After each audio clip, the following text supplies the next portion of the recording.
All right, how's it going, everyone? Welcome to another episode of Forward Thinking Founders, where we talk to founders about their companies, their visions for the future, and how the two collide. Today, I'm very excited to be talking to Emmanuel, who's the co-founder of 1v1me. Welcome to the show. How's it going? It's great. Thanks for having me, Matt. Excited to have you on and learn more about what you're working on. For people that haven't heard of your company, what is 1v1me? So 1v1me is a mobile app where you can play your favorite creators or your friends in video games for money without paying any fees. So walk me through, someone heard about this for the first time and they wanted to try it out. Mhm. How does it work? User experience wise, can you walk me through what that looks like? For sure. So basically, we're mobile apps. You'd have to download us from the store. The app is actually invite only. So in order to get into the app, you'd actually need to either get to the front of our waiting list, which you can do by sharing our waitlist link out to your friends, or you can get an invite code from somebody who already has access to the platform. And once you get in, basically, you'll be able to see all the public matches that either creators or other people on the platform have posted. You'll be able to watch matches as they're going on live rather. And you'll also be able to DM people and challenge them directly through our messaging feature. Walk me through a little bit about why did you decide to start this? What's the origin story for 1v1me? Yeah, so it's actually really interesting. We started pretty much right when the pandemic started, almost. My co-founder Anthony and his friend group actually normally got together to play poker in person for real money, pretty much weekly. And when the pandemic started, they couldn't really meet up with each other anymore because obviously they were locked in. So they tried to find a website where they could do it and just like couldn't find a good solution. So they actually ended up reverting back to something they did and that I actually did with my friends as well back when they were teenagers, which is just playing Call of Duty for money and just like Venmoing each other back and forth. And they actually got like super into it, built like spreadsheets and stuff to track stats and did all this stuff. And he messaged me. We had tried to work on a few things before and just let me know, like, hey, I think this could be a really good idea for a platform. Make this a lot easier. So we basically ended up just like putting up a landing page and just like talking to as many people as we could, just like scouring Discord servers, trying to look if anybody's doing it already. We did find a bunch of platforms that had already been created, but what we also found was just tens of thousands of people who were just using Discord servers and a bunch of other like forums in order to do this. And when we ended up just talking to as many people as would talk to us, and we talked to them, basically, they all told us a couple of the same things. One was they hated paying fees on this stuff, especially when they're playing with their friends. Some of the platforms out there are charging like 20% per wager. So if you're playing for $100, $20 right out the window, just gone. And the other thing was a lot of the people we talked to were content creators and just people who were trying to become pro players. And they just hadn't gotten popular enough to monetize their audiences to really do it full time. So they were kind of playing tournaments and wagers as a way to bridge that gap. And yeah, so we ended up getting a bunch of traction with them. We launched a beta and just like things kind of snowballed from there. I'm curious actually to dive into the last thing you said. Like when you decide you want to start a company and you put something out there, it's hard to know what actually to spend your time on. Like Mhm. are you going to work on this or that? Going to grow, raise money, build a product? Fix this admin thing.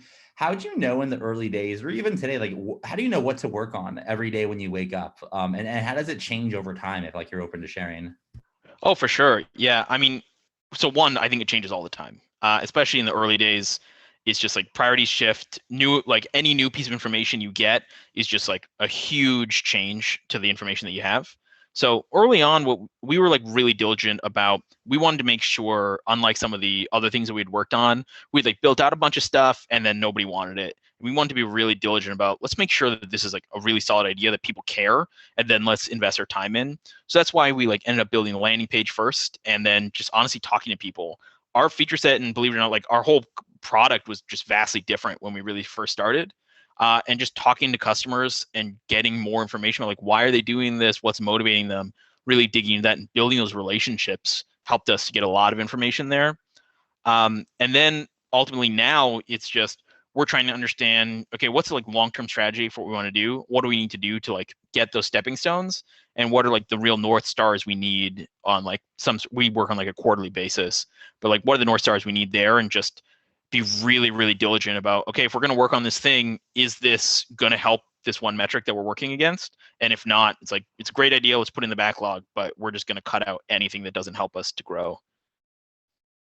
And kind of on a different level, there's a lot of people listening that may not know what's going on in the industry. Like they're hearing like, oh, like making money off of games, right? Maybe not this audience, but can you Mhm. kind of just give an overview of what's going on in the market? Not necessarily a whole history lesson, but like what have you seen in the market, and where do you think just the market specifically is going in regards to gaming and making money off that? Yeah, so I think it's really interesting to look at companies like FanDuel and DraftKings. A couple of years ago, you look at them, they were like obviously they're fantasy apps where you can make money playing fantasy sports. And they're like really niche ideas like 5 years ago. And now you can go buy a FanDuel or DraftKings gift card in like every 7-Eleven in America. I think really similarly in gaming, it's as those products and as products like Robinhood have really democratized access into like investing and really this type of financial like actions, it's kind of permeated into the gaming space as well. People who used to play for money just with their friends now are finding other people. Really, you're seeing more and more people just in general trying to monetize their passions, like interested in taking stuff that they're just interested in and using the internet to find a way to make money on it. The internet is a crazy thing. You think you understand the internet, like you think you get it, like you grow up and it's there's chat and Facebook and stuff, but it's since COVID I've really seen a different future for the internet. Like, have you? I don't wasn't planning on asking this, but I'm just curious to get your perspective. Like, where do you? What do you see the role of the internet playing in the next 20 years, especially now that COVID has probably accelerated things by 20 years? Like, what do you think about just the role of the internet in our future? Oh yeah, I mean, look, the internet is easily the most important invention of the last 100 years. I think, as you're saying, like in COVID, I really feel like I've worked in tech startups my whole career, like spent my entire childhood like just being obsessed with internet companies and mobile technology. But really during COVID, it's just like you've seen the whole world jump like 10 years, right? For instance, like I would never have expected myself to want to build a remote company. Like I love working in an office. Um, but honestly, because of the internet and like tools that have gotten made because of the pandemic, we're looking at making our company fully remote all the time forever in the future, right? Is I think that what'll happen is you're going to see one migration of people changing. Like you're going to see all these people who are concentrated in these major cities now going to move into more livable areas, have like really spread out a lot of the wealth that's been concentrated so much geographically. Specifically, I think it'll be really interesting. Yeah, I've always been based in Phoenix. I've never lived anywhere else, and I've just been kind of like living on the internet for a while. And I just like, it feels great that like it's more normal now because I was kind of a weirdo for a little bit. So, but it's all good. It's all good. It's normal life now. So looking out for the future, not of the market, but for your company specifically, what do you see? 5, 10, 15 years from now, what's your vision for 1v1 Me, and what direction are you rowing in? For sure. So, I mean, ultimately, as I said, really what we're trying to do is we want to build a way for everybody who's really passionate about gaming to be able to make a living there. Right now, I think that opportunity is really limited to only a select few. Um, we want to start with like people who want to go pro and creators, but eventually really expand that into amateur players, even the fans of these creators, like give them all ways to be able to monetize this passion. We have a few things coming down the pipeline to really help do this, but ultimately in the future, how we see ourselves is kind of like the Robinhood or the public of the gaming space, really democratizing access to professional and like monetized play, and building like a really great experience around it, just blending the finance and the gaming side of things. And then in order to make that a reality, and make the vision come to life, you'll need some help. It takes a village to make a startup work. So my Of course. question for you is, how can the forward-thinking founders community help? Are you fundraising, hiring, looking for players, partnerships? How can we assist? For sure, yeah. We're actually just about to close our pre-seed round. That is going to get announced soon. But really, with our launch, we've just got approved by Apple, so we're going to be in the store in the next week or two. Right now, we're just on test flight. But part of our launch strategy is really working with these creators, just great gaming creators and creators of all types.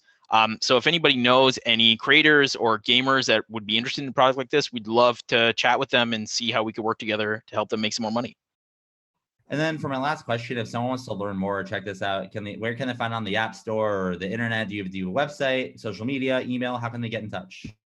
For sure. So you can check out our website at 1v1me.com. We're also at 1v1me on Twitter. We're going to be launching the App Store in the next week or two, and we'll be announcing that on Twitter as well when it is live. Cool. Thanks so much for coming on to the podcast. I really No, appreciate it. thank you, Mitt. Yeah, appreciate it as well.